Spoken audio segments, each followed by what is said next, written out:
Good evening, Ballsville.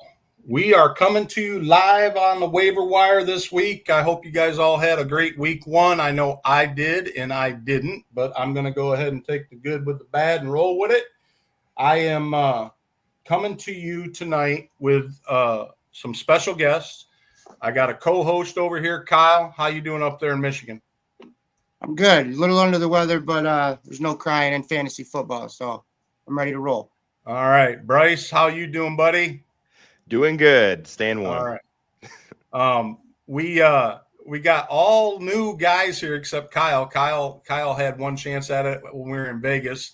And my good friend Jay, how you doing tonight, buddy? Doing fantastic. Pleasure to be here. Talk some ball with you guys. All right.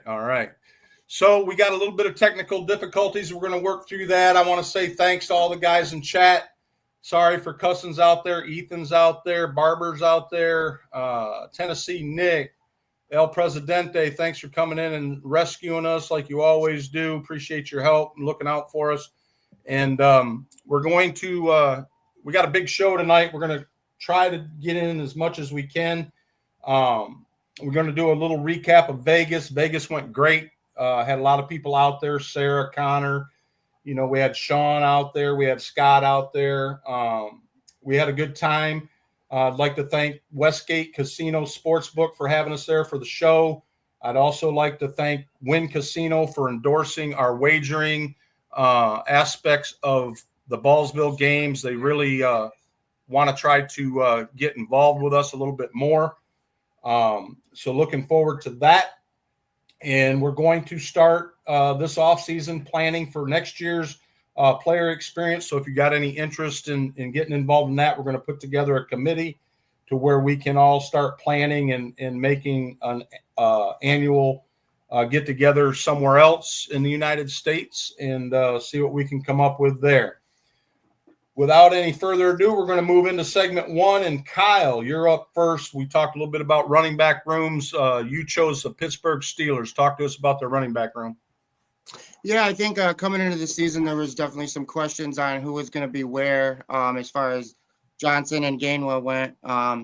And I think just the main thing is just not to panic because for all you Johnson owners like me, I think that they just kind of went with the veteran, as far as blocking goes. And because I think Aaron Rodgers has got a lot to prove and to him, not necessarily to himself, but just to his fans and to the organization. And so I think that they just wanted to go with a veteran, running back for blocking reasons and whatnot. And so I think that Johnson will definitely get more time. So don't panic. And if you don't have him, maybe go seek out a trade for him while people are freaking out about it. And yeah, what do you think? What do you think about them bringing in Gainwell from Philly? Well, I think that they brought a veteran in to, I just think they needed somebody that's been around the league. And I think that they're going to, with Warren doesn't really have that, star power. He's not real flashy or anything like that. He just, so I think that they wanted to bring somebody else in to help with that. Right. All right, Jay, you're next up. We talked a little bit about, you wanted to talk about wide receivers. You chose the Washington Redskins / Commandos. What do you got going on out there in DC? Happiness for the first time in a long time as a Commanders fan, so that's good. But, looking at this as a homer pick in addition to fantasy, just really trying to decide if what I saw week one was real or smoke and mirrors, right? Like, so, with Debo, he had 7 receptions, 10 targets, 77 yards, 22.6 fantasy points. Scary Terry had 2 receptions, 4 targets, 27 yards, 4.7, right? So, and for me, that was expected because of the contract negotiations during training camp. But I'm curious to see if that target share is going to even out over the course of the next few games, because it's hard for me to believe that Noah Brown and Terry are going to have the same amount of targets each week. So I'm assuming that, but then we have the rookie waiting in the wings too. So there may be some early explosions sooner rather than later as we go into the season there too. So there's a lot of targets to be dispersed. We got, so it's interesting to see how this wide receiver room is going to shake out. Right. Yeah, I think, just him being out of camp, just fitness itself, I think they're going to have to ease him in. I don't think it's anything else than that. I'm not really worried about McLaurin, but I'm surprised with Debo. I like the way he looked. I like his intensity. Years ago, I never had any shares of Debo, and now, after last year, I'm like, man, I picked him up in all these leagues, man. Now I'm hoping and praying that it turns out. I think he's in a good spot to get a little bit of the running game, especially now that Robinson's gone. I think you'll see Debo a lot of these sweeps out of the backfield, and I'm looking forward to that wide receiver group this year for year 2 for Daniels. Yeah, wheels up. I chose to talk a little bit about the Colts tight end room. Tyler Warren impressed me when he was at Penn State. He's going to impress me at the Colts. He already has. And, they didn't even blink. This guy's starting already. And I think he's going to make waves there. I think Indianapolis looked pretty good this week. I was surprised to see him. I think Taylor had a little problems running the ball, but I think they'll get that worked out. I'd like to see him, break out and get outside the tackles a little bit more than he does. And but I think Warren's going to help in that with blocking up there. I think the kid's a great blocker, and he's got great hands. I look to see him in the red zone. What do you think, Kyle, about Tyler Warren? I haven't really thought about him too much, to be honest. So you're old school like Chris. You like your proven tight ends, guys like Ertz and guys like Kelsey, right? What about you, Jay? What do you think of Tyler? I love Tyler Warren. I could not draft him this year, and he was awesome while week 1. So I think the usage that we saw from him in the preseason, I thought was pretty exciting. So he kind of gave me a little bit of confidence starting him, and for me, just catch a couple of targets and fall into the end zone. That's all I really ask for my tight ends these days. So and I feel like there's some sustainability over that through the course of the year. And with Daniel Jones peppering him, as far as those crossing routes, I think, he's going to end up potentially being a top 5, top 8 tight end of the season. That's kind of what I'm calling it right now. Yeah. Right. I picked him up as my backup tight end. I started Njoku in one of my other leagues, and I am seriously considering swapping him in after week 1. But, it is still the start of the season, so we'll kind of just see how things play out. Yeah, Fannin actually had quite a bit of touches too this year or this week for Cleveland. Everybody'd been talking Fannin up, and he looked pretty good too for Cleveland. What did you think about him, Jay? Oh yeah, I love Fannin. Bowling Green, he was breaking records last year, and so not surprising to see that. And the usage was surprising, just to the point about the Njoku, but. I think that's good to see, and it could potentially talk about Njoku's exit maybe during the trade deadline if they see a lot of promise in the young guys, if they decide to go young, because they're really old and then really young. So the Cleveland's in a really, really weird spot this year. Yeah, see, just like in football with the weather delay, I see El Presidente puts in the chat here, we had a weather delay on the show tonight. A little bit of lightning in the area down here in Florida. All righty, guys. Well, we're going to move into our next segment, which is our weekly injury report. And on that report, we got Mr. Worthy, we got Mr. Kittle, we got Mr. Mooney, we got Mr. Loudon. So I'm going to come to you, Kyle, with this. What are you thinking about Kittle's situation at the 49ers? Sounds like he's going to be out for 4 weeks. I'm really not surprised. That whole team's a mess right now.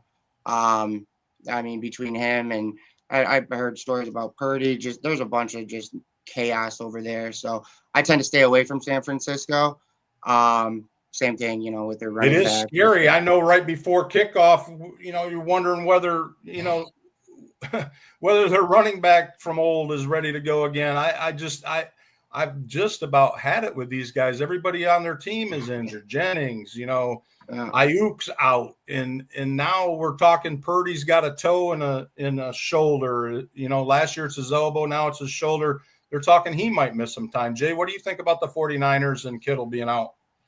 Yeah, it's sad because I mean he was a target for me at the end of round 3, going into round 4. Wasn't able to get him anywhere, thank goodness. But I was expecting because of the Ayuk injury to see a lot of usage from him there because it was just the funnel for targets. But yeah, I mean he's injured a lot, and it's unfortunate. But I think this means some opportunities for Ricky Pearsall, as long as Purdy can play for his continued emergence because he had a good week 1, and then knock on wood, Christian McCaffrey can see that usage he saw as well. So. All right, one that kind of got me is this Worthy deal. I think it got a lot of people snake bit right here in week 1. Going out so early. I don't know what to think about the Chiefs in their wide receiver room. I really, really don't. It's going to be interesting to see what they do and how well they can come back from these injuries with wide receivers. And now, everybody expecting a lot out of Pacheco, and Pacheco's, following suit with what he did last year. What do you think about the Chiefs in their wide receiver, Kyle Worthy, going out so early last week? I think it's just next man up. I mean, they got a lot of talent over there. I mean, they got Hollywood Brown, they got Juju, they got guys that have been there and that can step up. So, Patrick Mahomes can pretty much throw to anybody. So yeah, I think I'll agree to that. I'll agree to that. And then another one we've been talking about, Mooney, and of course Mooney was out. I think McLeod stepped up. He had a pretty decent game. I mean, it didn't jump off the charts, but Pitts kind of helped out there. And now Loudon. Okay, so here we got Loudon with possible shoulder injury.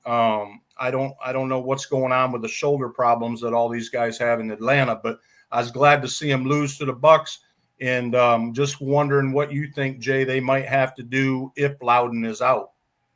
Yeah, if he's out, then I mean it's Bijan all day, and then there may be some opportunities for Kyle Pitts to be the prince who was promised, right? There's some opportunity for him this year with London out, and I think we'll see what he's made of because he was also talked about being moved as well, but he had a good week 1. We have a lot of expectations for him, and he's super athletic, so he can fill that role. And Penix is fling that thing. So I was really thinking that we'd see a little bit of Nash. I thought we'd see a little bit more of that Washington kid. I've been high on Washington, just hoping the kid gets a chance to play because he's an excellent receiver. I mean, I got him in Debbie leagues like all over the place, but last year he was hurt and didn't get a chance to play, so. Hopefully Mooney gets himself back together. I haven't heard the latest update on Mooney, but I would look to see him coming in soon. Kyle, what did you think about Pitts helping pick up the slack in Atlanta this week? Well, first of all, I don't even know who Loudon is. I know London. London, I was same thing. little confused on who we're That's talking all right. about here. But I mean, you think you'd have that figured out by now. But yeah, as far as London goes, I think that I think that's going to depend kind of on Mooney. Like if he's good to go, I think that I think that that could play a factor in his injury. And I think that if either one of them are out, that's obviously I think Pitts is going to step up, and obviously Bijan looked amazing. So I think it's just going to add more for him too. Right. All right. So we want to move into the waiver wire target program. I know that I got a lot of stock in this kid, Sampson. However, I wasn't brave enough to start him, and I started Ford over him, and I'm kind of regretting it. And I don't know how many waiver wire, chances we're going to get at this kid going forward, because I think Sampson is probably going to start this week as a ease Judkins in, and I think Ford's going to take by the wayside. But Jay, what do you think about Sampson and his availability on the waivers? Oh no, I love Sampson. I'm concerned around his volume and what we're going to be expecting from him for full season once Quinshawn gets up and running. But I think if you have a spot that you need to get filled for next week, I think he'd be a good addition. I just not sure I can count on him for the long term. Just depending on what happens if Flacco plays, if they switch over to the rookies, kind of what that will look like, and with Quinshawn Judkins. So there's a lot of question marks, but I think for week 2, I think you'll be in a good spot if you need him. Right now, Schuster, somebody that was out there, shortly after the start of the season, they picked him up for a year contract. I'm not so sure his availability on waivers right now, but if he is there, I would be getting Schuster. Kyle, what do you think about Schuster coming back to the Chiefs and trying to help out with these injuries? Oh yeah, absolutely. Like I said, I think it's just next man up out there. They got a a great coach that knows what he's doing. So I mean, whether it's him, whether it's Hollywood Brown, whoever it is out there, it's just next man up. So if he's on the waiver wire, you're grabbing him, right? Oh, absolutely. I mean, there's a couple other guys out there that I might take before Schuster, but I think he's a good option if you're hurting. Another one that I've had on a lot of my teams that a lot of people didn't, and I've had a lot of talk about Calvin Austin at the Steelers, but I think he was showcased a little bit this week. I think Aaron Rodgers, definitely knows how to get the ball to this kid, and I was pretty impressed with it. So, my advice would be to go out and get this kid. I even had a hot take during the offseason that this kid had the potential to outplay, outplay their number one out there. So, Jay, what do you think about Calvin Austin? Yeah, no, I like Calvin. I think he's a burner, and he can go deep. And Rodgers likes to throw that ball, so I think he definitely would be a good person to target on waivers. And Robin Wilson hasn't really shown me anything to give me any concern about it. So I think just because it's between DK, Calvin, and Jonnu that we're looking as far as like receivers, aside from people in the backfield. So yeah, I think he's a great kid. He's got great hands. He's fast. He's not as big as Metcalf, but downfield, if they can get this kid the ball, we'd like to see how far Aaron can throw the ball these days. But I think Calvin Austin's a great pickup. So, and then we're going to go ahead and move into our next segment, and we're going to get off on a little tangent here from the NFL, only because of our DV backgrounds that you and I got, Jay. So we chose to kind of spice it up and intro talking about a little bit about Devy leagues and talk about a couple college players that we can look at maybe getting to the NFL soon. Jay, you chose Malachi Toney from the Miami Hurricanes. Why? Oh man, because first of all, it's like buyers like regret because I didn't get enough of him because I didn't hear. I did all my drafts probably prior to spring ball, but he's been doing his thing in Miami all spring, kept that momentum up in the fall. He's operating the slot role, so that's the same role as Xavier Pacheco, Restrepo, and he's just been eating, man. Like as a freshman, he's got 12 receptions, 17 targets, 162 yards in his first 2 games at Miami. And so and he's a freshman. So I just think he's going to be eating for like a while there. And he's going to see a value spike. And the same thing for Ryan Williams last year. This kid's like 17. He should be a senior in high school right now. And he's down there just cooking at Miami. And, from the volume that Restrepo saw last year, I just see, and he was the best receiver in camp as far as the reports go. So like I'm just expecting to see a good season from him. He's already beat some of the year 1 zeros. So his trajectory is in the right direction that I'm looking for from a receiver. And he's not, I promise you, he's not owned a lot in Devy leagues because a lot of our Devy leagues, he wasn't even on our radar during our drafts. So he's somebody to look out for and to target if you have drafts coming up after the season. And Kyle, you took this kid from the Ohio State Buckeyes, Jeremiah Smith. What do you got to say about him? Well, I mean, he's pretty much going to probably be the best receiver ever. I mean, this kid's insane. He had 11 receptions, 162 yards, 2 touchdowns. And Ohio State knows what they're doing. I hate saying that being from Michigan and all, but I mean, when you see talent, you gotta give credit where credit's due. And I mean, this kid's just outstanding. I mean, you think Marvin Harrison Jr. was good. This dude's going to blow him out of the water. So, I think if you're talking about college players, you're crazy not to talk about that kid. Yeah, I chose Kenyon Sadiq, the tight end from the Oregon Ducks. This guy, you want to talk about insane athleticism. I mean, this guy's like Saquon Barkley leaping over players, but this kid is big boy. and he's got great hands. He's fast. They even run him out of the backfield. I'm big into tight ends, so this Kenyon Sadiq, I think, is a great college player from Oregon Ducks. So we'll kind of close out on that. And now we're going to bring in Mr. Quiet over there, Bryce. This is your turn to shine. We're gonna talk a little bit about artificial intelligence and what it has to do with fantasy football and how it's come about. So we're going to give you a chance to go ahead and talk about it. Yeah, for sure. So first of all, thanks for having me on the show. Just to give some of the listeners a little bit about my background, I have a Bachelor of Science in Computer Information Systems, and I've completed graduate coursework in both cybersecurity and psychology with a specialization in AI.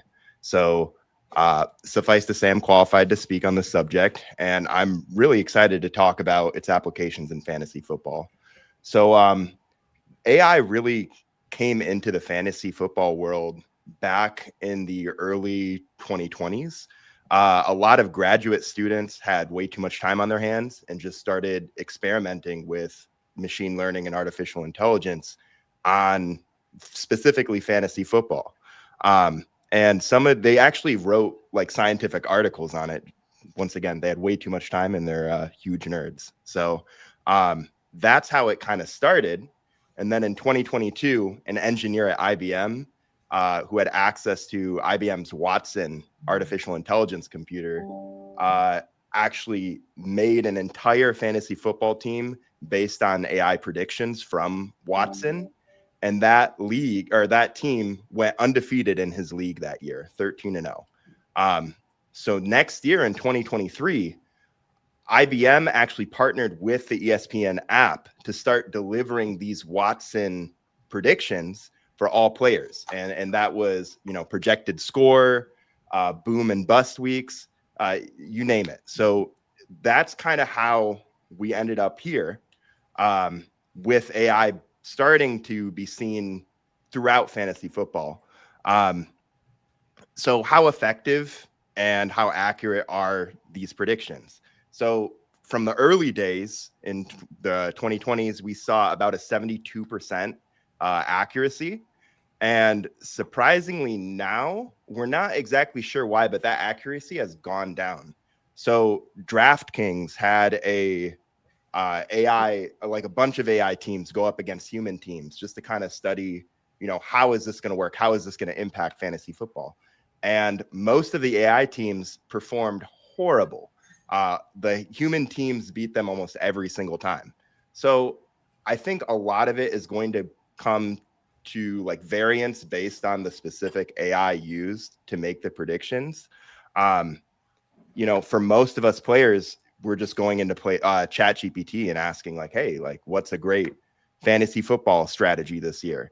And I think that's what a majority of people are doing. However, there are specific to fantasy football AI models that have been developed that can give you a lot more insight and accurate information. Full disclosure, this year, I did use ChatGPT to help inform some of my fantasy football making decisions. And it was giving me kind of strange suggestions, outdated information. So when I asked it, like, hey, where are you pulling this information from? It told me it was giving me 2024 data, which, sometimes makes sense. But in this context, we have more recent data like training camps and off-season data that it really should be using to make those decisions. So if you're not using something specifically made for fantasy football, the quality of your suggestions is going to go down significantly. So I think that's where AI can be less effective, is if you're not using something that's designed for fantasy football, it's not going to work as good. And that makes sense. So given all of this, does AI give players an unfair advantage? I would say no. So this is my first fantasy football league in like 10 years and my second time playing ever. And as a new player, I'm going to use every single tool I have in my toolbox to compete with these veterans who have been doing this for, 20 or more years. Jimbo, how long have you been playing for? I've been playing, I don't know, probably 9-10 years now. Pretty solid. Kyle got me into it. It's It's probably been Yeah. a little longer than that, but Yeah. it's there's a lot of veterans, and especially in Ballsville, these guys know how to draft. I mean, TB Barber, I mean, this kid, I mean, he's all over the place, and he's a great drafter. So I was just curious when the AI thing got brought up, and why I kind of sought you out was, I had some friends talking to me about AI in fantasy, DFS wagering on daily fantasy, and how effective they've been, winning a lot of money using AI in DFS. And then we kind of got off on this tangent of talking about these guys using it in drafting. And I'm like, holy cow, they're even using AI in 30-second fast drafts. And I'm like, how in the hell?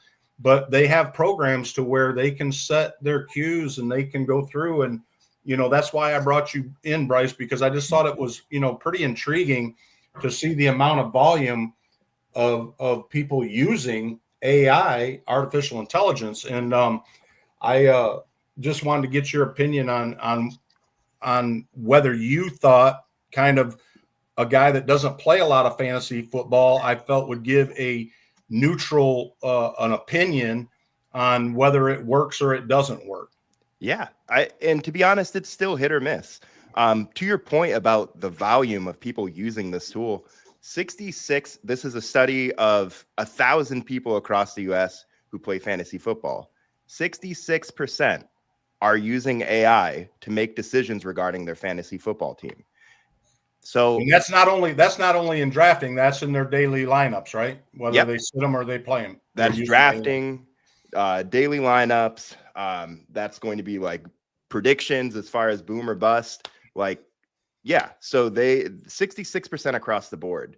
And if you drop the age range from like 25 to 35, that number goes up to 80%. So we're seeing it with a lot of the younger and newer players like myself.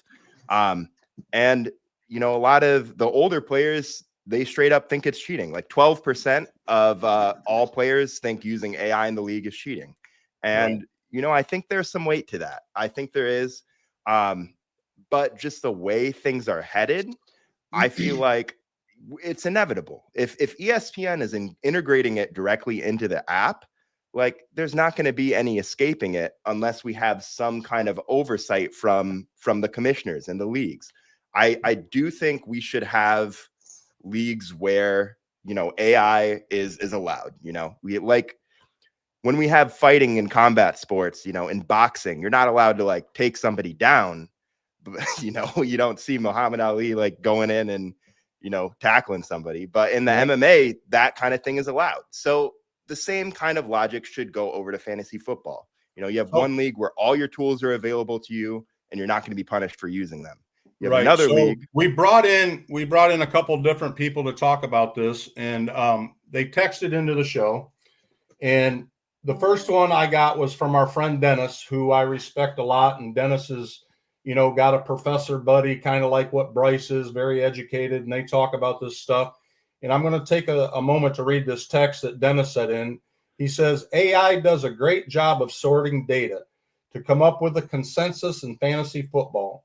But in order to be useful in discovering something new, you would need to power the AI with the knowledge of a bunch of experts on the subject.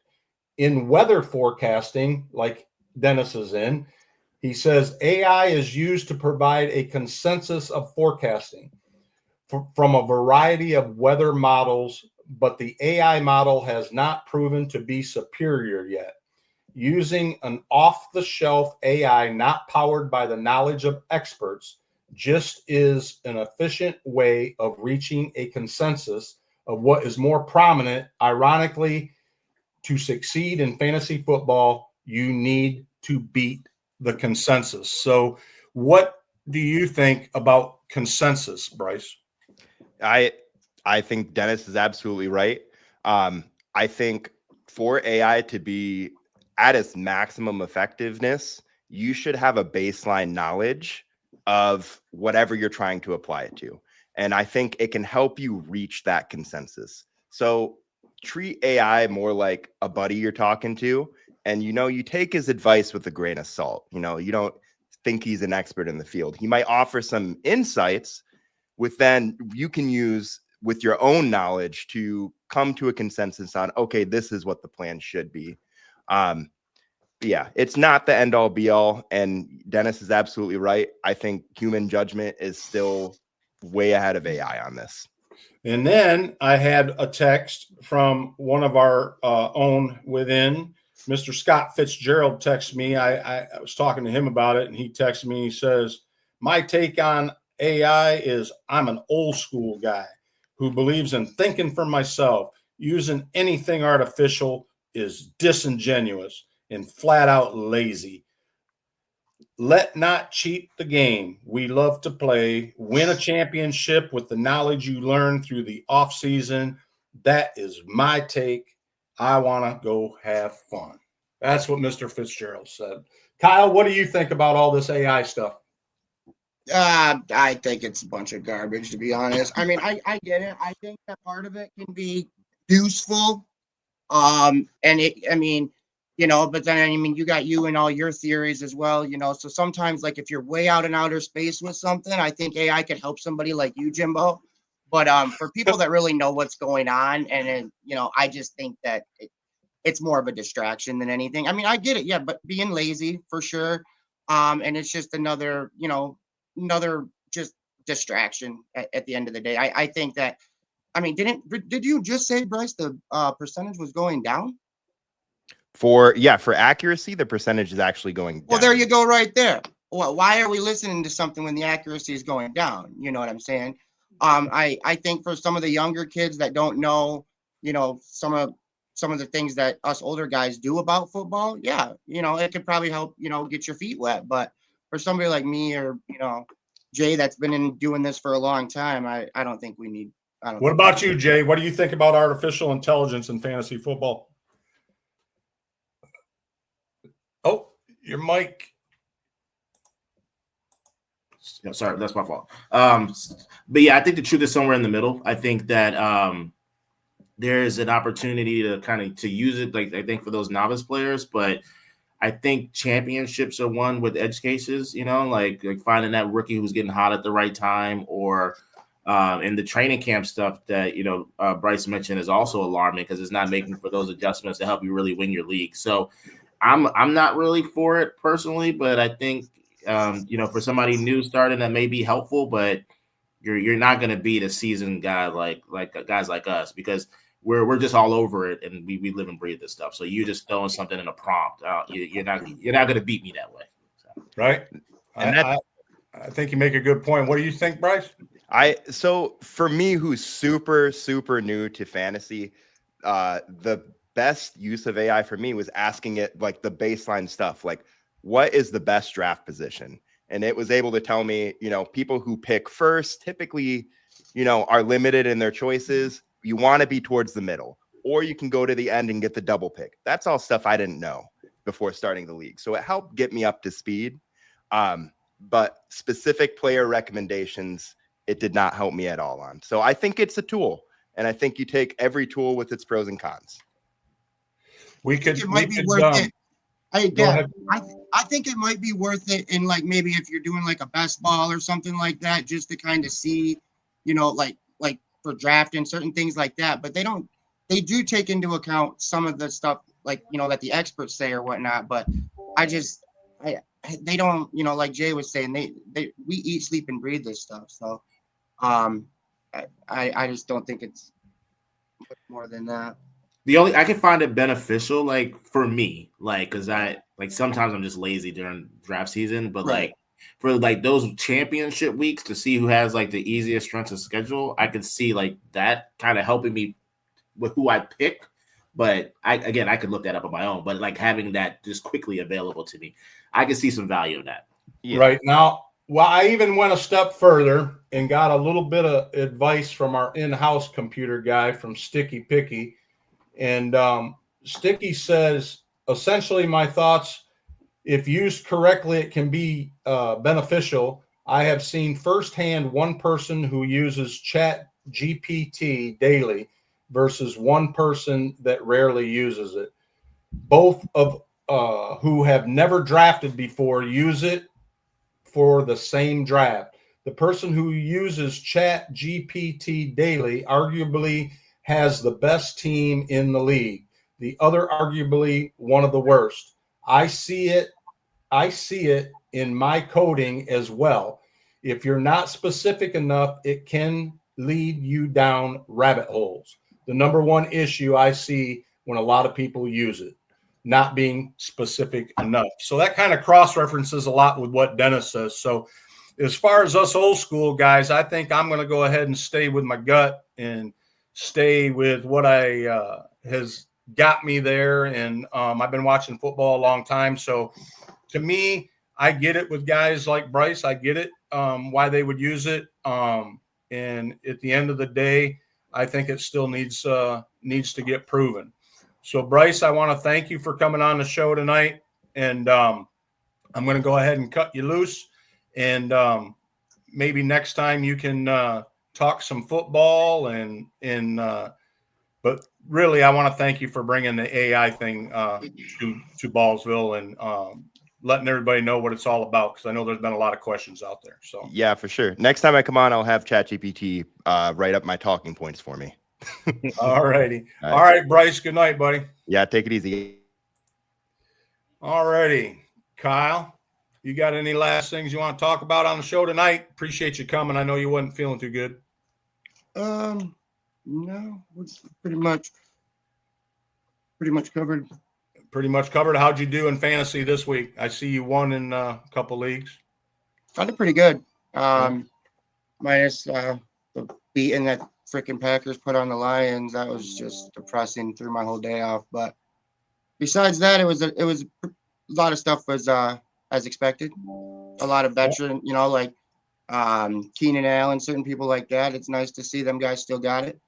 Yeah, he definitely did a good job. I'm big into a lot of the proven guys. You got some of these rookies that everyone's all high on, like Genty or whatever, and it's like, dude, I don't know. I just like the guys that are more proven to start, and then you can kind of sprinkle them other guys in, as the season goes. But that's just me personally. All right, man. I appreciate you coming on tonight, and you have yourself a good rest of your week, and we'll catch up with you. Thanks. All right, man. All right, Jay, just me and you, kid. I was hoping that you and I could talk a little bit about this stuff without boring a whole lot of people, but it's exciting to me because, well, hang on here, see if I can fix this a minute. Yeah, I can't fix it. Where's Sarah when you need her? But anyways, the Debbie thing, Jay, has been a lot of fun for me. I don't think there's a whole lot of guys in Ballsville that are doing it. I know you commish a few leagues, and what draws you to the Debbie and the CNC, the C2C? A sickness, but I think like it's just fun. Like I think it's kind of like you're a scout. It kind of just makes me a scout, and it just gives me like I mean, it didn't work out, but like seeing the picking Anthony Richardson in your first round of your draft, and everybody thinks you're crazy in your Debbie draft, and then seeing him get picked 4th overall, like, and what I do with that at that point, if I flip him or not, that's kind of up to me. But just to be proven right, like I do it more so just to be proven right and win, and then to kind of just build like dynasty teams that way. So, but yeah, it's just a sickness, but it's probably one of the funnest things I've ever done. It makes watching on Saturdays even more fun because you have investments in the players, like people have their props and stuff like that, but like, these guys are part of my team. So, kind of just being a part of their journey, whether it be in Debbie or C to C, from their freshman year all the way to graduation, and then seeing them succeed in NFL, knowing that that's my guy and I called it, it's a rush that I can't really explain. Yeah, it's the same for me. What I like about it is, when it comes draft time, and we're all so waiting where these guys fall and in the draft and everything, and it's like you already know this dude's on your roster, man. So when they start hitting their stride right before combine and everything, and they're coming up through there, you already know these cats are already on your team. To me, it makes a dynasty a true dynasty. that you can, especially if you're a football guy that goes to a lot of college games, you go to high school games. Let's face it, some guys just play fantasy to play fantasy, but guys like me and you and Debbie players, we go to high school football games, we go to college games, we go, and so it just is another, like you say, sickness that degenerates have. And, we have some true degenerates here at Ballsville, and I'm excited. Alex has given me the green light to add some going into next year. And, you've come aboard, you've joined some Ballsville leagues. You're going to help in this think tank we got, guys. If you're interested in Debbie's and, hit Jay up, he's in a couple of our redraft leagues. Hit him up, get involved. We in Discord, we have a channel specifically for Debbie. As the season goes on, we're going to start getting more in depth with it. You guys will be hearing more and more about it.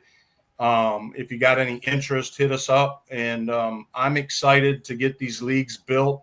I'm excited for Alex to come up with a wagering format. That's something, Jay, you haven't experienced yet, this wagering format. It's just going to add that much more fun to the DV program. And I'm excited about it. So. Sounds awesome. Yeah, like please keep me in the loop because, like I said, anything that makes some money, I'm down for. So yeah, gotta win. You gotta win. Yeah. So I want to take a moment, you guys, just to plug all the podcasts. We got the Gauntlet Now recap on Mondays. We got the Live on the Waiver Wire on Tuesdays. We got Sarah and the Fantasy Football Soundboard on Wednesday night slot. And then Alex comes in again and does the Ballsville update on Thursdays. And we got Connor and JoJo on Fridays with the Dynastyville. I know Connor's a little under the weather. I hope you're feeling better, brother. I don't know what kind of bug you caught out there in Vegas, but I know you're not feeling good, and I hope you get better. But you guys tune into all these shows. We're getting them up and running. I think as the year goes on, you guys are going to find a lot of enjoyment with them. Make sure you guys like and subscribe to these shows. Make sure, give us your input. Send us a DM. Let us know what you want to talk about so we're not out there boring you. But, it's a lot of fun, and we put a lot of time into these podcasts. So if you guys want to get on a pod, you want to be a guest, hit me up, hit a DM, get with Sarah, get with Alex. I know Sarah's got a big show planned for tomorrow, so make sure you turn into that. This is a segment, Jay, you're not real familiar with, but this is a segment that we do at the end of Jimbo's shows is Jimbo's Hot Takes.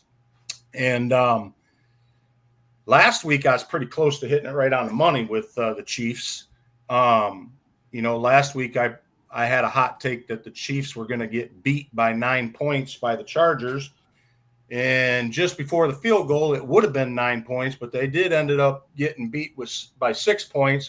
And my whole take on that is the spread was 3.5, so I hit it anyways in my eyes. But so Jimbo's hot takes for this week, we are going to say that the Chiefs lose again this week to the Philadelphia Eagles.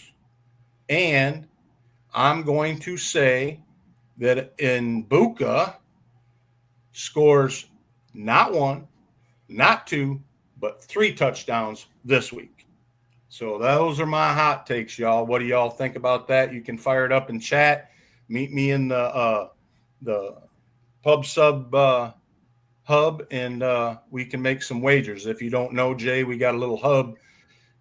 We call it the Pub Sub. All these guys used to bet on little things like that. They say, well, I'll bet you a Pub Sub. Well, down here in Florida, we have Publix and they subs, so they all came up with this Pub Sub thing, and now we actually have our own little hub where we all go and do that. But Jay, I want to thank you for coming on the show, man. You've been, a good friend of mine. I've had so much fun in your leagues. I'm so excited about having you at Ballsville.